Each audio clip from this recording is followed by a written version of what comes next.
Hi everyone, thanks for joining me today. Today's video is going to be on the Walt Disney Film Archives book, and this book covers the animated movies from 1921 to 1968. And this book is my holy grail. I wanted this book for so long, and my boyfriend was so generous to get it for me for my birthday, and I am so in love with it. So I'm really excited to show you guys it today. And I don't know if you can tell, but this book is massive. So here's my hand, and I have kind of big hands. And it is huge, and the thickness of it, I mean, here's my finger. It's thick. It's over 600 pages, so we're not going to cover every single page today like I usually do. I've actually tabbed with these really cute Tsum Tsum tabs that I got at Target for like $1. I've tabbed like my favorite pages, which even that is quite a few, so it might be a little bit of a longer video, but I assure you it will be worth it because this book is amazing. And I hope that the light is okay. I'm using my boyfriend's digital camera today instead of my phone, which is really nice, but we'll see how much better it actually is. So I wanted to show you guys first, this book actually comes in its own box. Yeah, like with a handle and everything. So that's very cool. This book I got on Amazon for, well, I didn't get it. My boyfriend got it on Amazon for I think like $90. I've seen it. It's usually just around $100 on Amazon. And honestly though, like I was thinking about it, and my college textbooks are like well over $100, and they are nowhere near as nice as this book. So honestly, if you feel like treating yourself, go for it, because this book is fantastic. So there's the box. It opens up obviously, and you can store the book in here, but I have it out for now. Okay, so let's get started. So I wanted to show you guys all the films that this book covers, because I'm not going to cover every single one, but just in case you're interested. So it starts with the Laugh-O-Grams, From Alice to Mickey, Hyperion Studios, Silly Symphonies, Snow White and the Seven Dwarfs, Pinocchio, Fantasia, Burbank Studios. So it also it covers the history of the Disney animation through these times, not just the film. So Studios, The Reluctant Dragon, Dumbo, Bambi, South of the Border, so that's all like the Hispanic films, The War Years, Rare Disney, Lost Trails to the West, Make Mine Music, Fun and Fancy Free, Melody Time, Song of the South, The Adventures of Ichabod and Mr. Toad, So Dear to My Heart, Cinderella, Alice in Wonderland, Peter Pan, Lady and the Tramp, Trips to Tomorrowland, the space documentaries, Sleeping Beauty, 101 Dalmatians, Sword in the Stone, Mary Poppins, Winnie the Pooh, and The Jungle Book. So just to start, I just wanted to touch upon this. They do cover all of the early Disney days from Alice to Mickey. So you've got the Alice movies, then to the Oswald movies, and then of course to Mickey and Friends, which we all know and love. So if you're into, the early days of Disney and the evolution, that's all in here. So let's just jump to the first full-length Disney film, of course, Snow White. It really blows my mind that this movie was made in 1937. Come on. No way. This movie was just so ahead of its time. And it's just incredible to think about. And one thing I noticed actually from, this movie and some of the other early movies like Pinocchio, the colors are very muted, which is interesting. And I don't know if maybe that was just, a restriction on what they could film or what, but it's an interesting juxtaposition to how bright and colorful we know Disney films to be now. And just to show you guys a little bit from Pinocchio, again, for such an early film, like 1940, it was just incredible. And here's like a lot of the storybook sketching, just very cool stuff.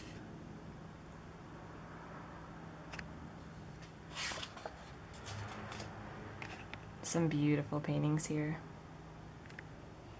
And again with, you know, the sort of muted color palette. Alright, so let's talk about Fantasia. This is such a unique film. And I don't know if anyone else felt this way, but as a kid, I was kind of very confused about Fantasia. Because, you know, I was told it was a Disney movie, and so I was like, oh, where's the story? Where's the characters, you know? Like, this is just music and all kinds of strange stuff. But, you know, as an adult now, like, I really appreciate it, and you can see that. I think out of this whole book, the Fantasia concept art is probably just the most astonishing. Like, it's just really gorgeous. And you can see how so many different artists worked on it. So many different styles, and like, it's just really gorgeous. You know, and I think it was very forward of Walt to be like, oh, let's make sort of a music video. You know, essentially. You know, let's make a movie and set it to a soundtrack. And it's just very cool. Very cool concept.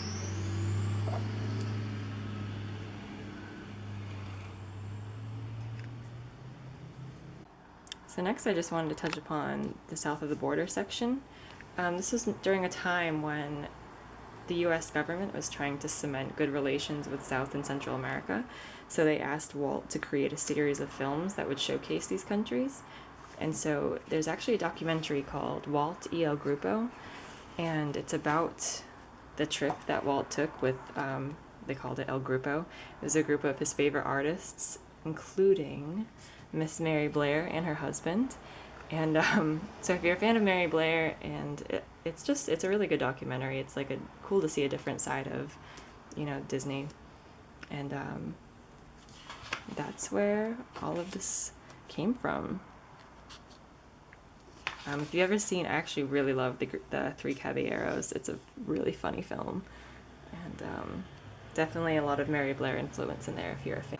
Just wanted to show you guys this really cool retro Western artwork. This is just from the category of The Lost Trails to the West, and this was when Disney did some like Western films, but you just gotta appreciate some good retro artwork. Same here. A lot of these are by one of my favorite artists. His name's Ivan Durrell, and I'll probably mention him a few times. And he was one of the most popular artists for Disney, like during the 50s and 60s, and his artwork is just crazy detailed, and it's so retro, but it also seems very modern for its time. Here's just some very nice, quaint Mary Blair artwork for you guys to check out. I'm not gonna lie, like, there's a good chunk of these movies I have never even heard of, but because of this book now, I'm like so interested to check a lot of them out. Especially because it seems as though, I mean, I've just kind of jumped forward, but a lot of them include a lot of Mary's artwork, so it makes me even more interested to check them out. Now we'll just touch upon some Peter Pan, again, Mary Blair. And this is pretty funny. So my friend San, if you don't follow her, her channel, I'll link it below, but she makes a lot of awesome Disney videos as well. And she did like a review of Mary Blair's Peter Pan book, and she said she thought it was funny that the Mary Blair mermaids look so much different than like what they turned out to be, and I agree, but they're still gorgeous. This is just so, like, the colors here are just really, really beautiful.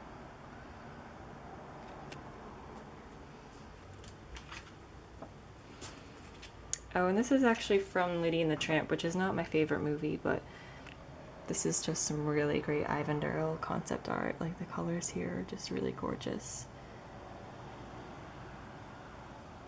I think I wasn't a fan of Lady and the Tramp because I loved Siamese cats when I was little, and they're kind of like the villains in the movie. So I think that's why I couldn't get along with it. And this is just more some really cool retro artwork. This is about Disney's TV trip to Tomorrowland. So this is like in the 50s when it was like the space era, and it's so cool to see. It's like a lot of Epcot influence and stuff. Very cool stuff. Alright, so there are two sections that I do want to flip through completely. First one is Cinderella, of course. This is probably my favorite Mary Blair artwork. I absolutely love this painting. I think the colors and the fluidity of it, the movement is just gorgeous. So let's dive into it.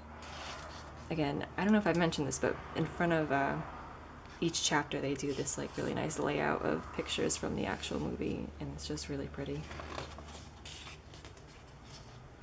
More gorgeous Mary artwork.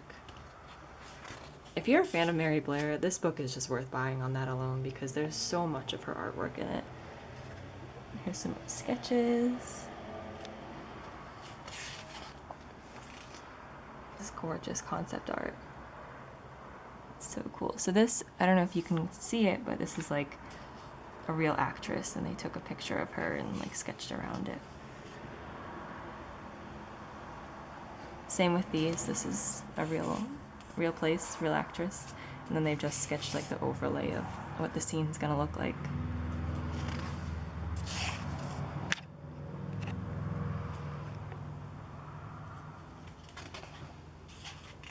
The bubbles.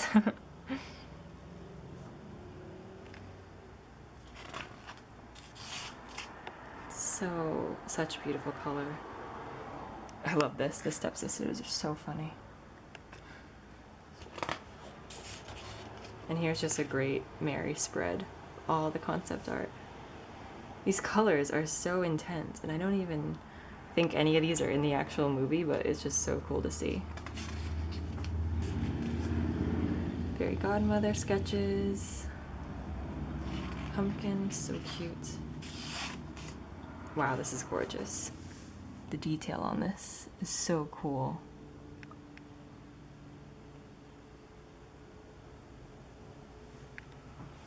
And these like sparkly paintings are so fantastic. I really wish I had a print of any of these. Any of the artwork from this movie would be amazing.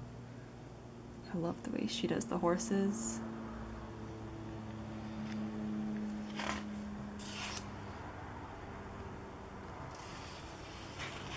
And they lived happily ever after.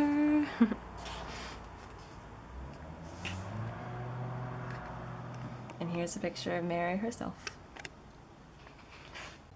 Second section I thought that was worth going through in its entirety is Alice in Wonderland. This movie, like, it really influenced me as a kid. It just made my imagination go absolutely wild. I so wanted to find Wonderland and explore every bit of it. So the artwork for this is actually really interesting because you have these more like traditional paintings, and then you have Mary's paintings, which are like very stylized and bright and colorful. Whereas these, like, it's interesting to see the juxtaposition. Oh my gosh, Tweedledee and Tweedledum, so funny.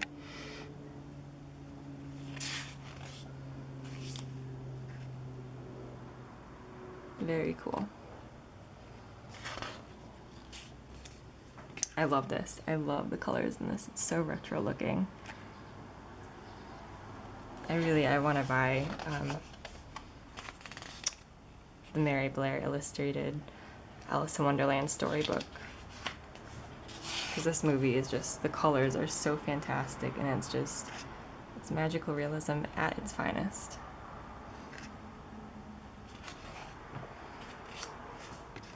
This scene in particular, like, I remember having dreams of, like, just exploring all the other paths that Alice didn't go down. Like, I remember it just, like, frustrated me. I was like, oh my gosh, there's so much more to this world that we haven't even explored. The lighting here is so cool.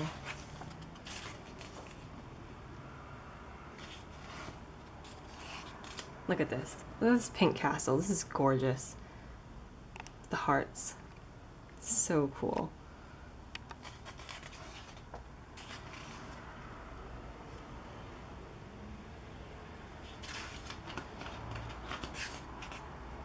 And that's that. And also at the end of each section, they have this section called Story Notes where they talk more in depth about, you know, Walt's involvement and like the processes behind the movie.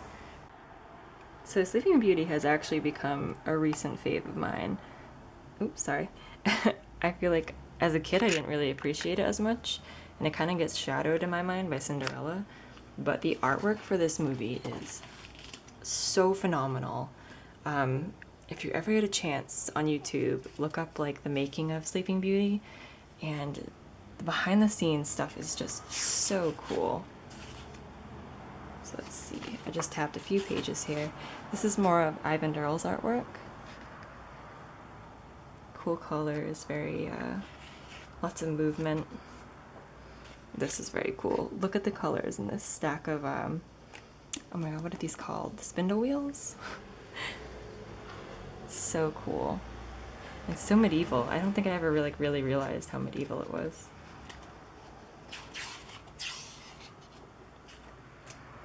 Like the detail.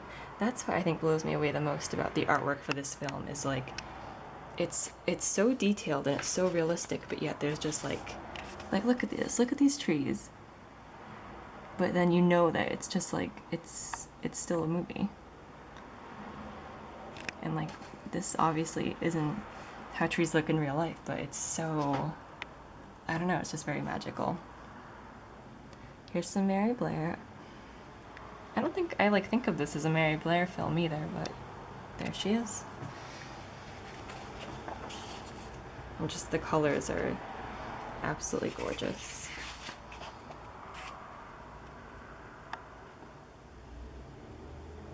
Maleficent. Ugh, these colors. Look at this. Just the style is so cool. And of course the pink and blue. Gotta love it. Alright guys, so now we've reached my favorite movie, 101 Dalmatians. There's actually, I'm not gonna spend a whole lot of time on this because there's a decent amount of artwork, but I kind of wish there was more. So anyways, if you don't know, I love this film. I just think the artwork is so cool, so the first modern Disney film, and I personally love the Xerox type animation style with the sketchy lines, and I think it's fantastic. I actually showed this to my mom the other day and she was like, that looks so 60s, and I was like, that's awesome. I love it. It's so retro.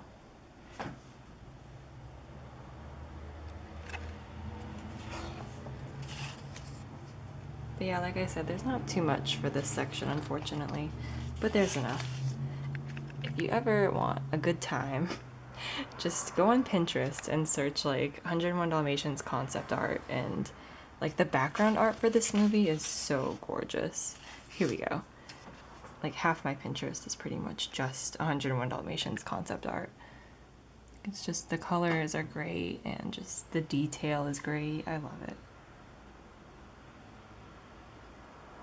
I was actually daydreaming about a 101 Dalmatians ride at Disney where you would go through this car chase with Cruella de Vil. That's my future Imagineering. Speaking Imagineering dream job. What am I talking about? I want to be an Imagineer, and that's the ride I'm gonna make.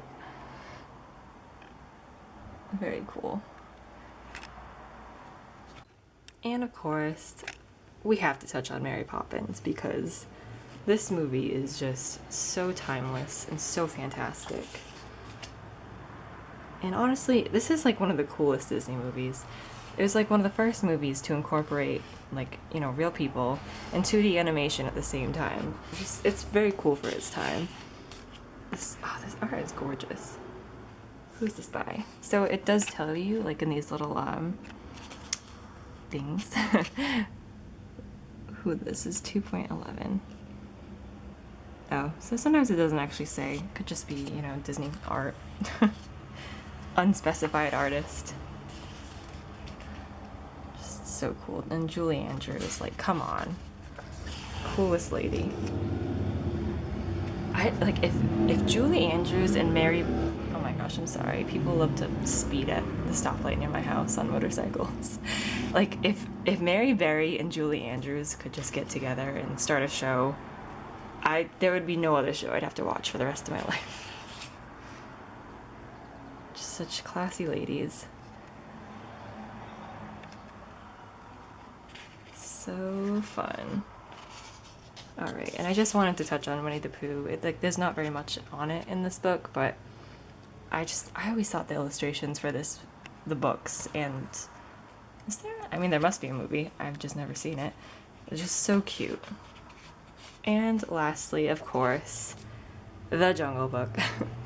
I love this movie, actually, and I just think the music in this movie is probably the best out of any Disney movie. It's just so much fun. So jazzy and upbeat.